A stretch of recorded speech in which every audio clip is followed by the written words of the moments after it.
অক্ষয় তৃতীয়া শুধু হালকাতা আর লক্ষ্মী গণেশের পুজোর দিন নয়, এই দিনটি পুরীর জগন্নাথ মন্দিরে এক বিশেষ মাহাত্ম্য নিয়ে আসছে।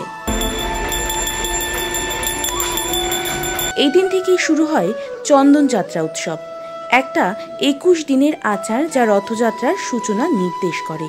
পুরনো রীতি অনুযায়ী এই দিনেই শুরু হয় রথ নির্মাণের কাজ। জগন্নাথ, বলরাম ও সুভদ্রার জন্য বিশাল কাঠের রথ তৈরি করা হয়, যা দিয়ে তারা মাসির বাড়ির উদ্দেশ্যে রওনা দেবেন আষাঢ় মাসে। কিন্তু কেন অক্ষয় তৃতীয়াকেই বেছে নেওয়া হয় রথ তৈরির সূচনার জন্য?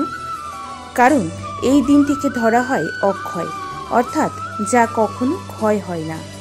যে কাজ এই দিনে শুরু হয় তা চিরস্থায়ী ও শুভ ফলদায়ী হয় বলে বিশ্বাস।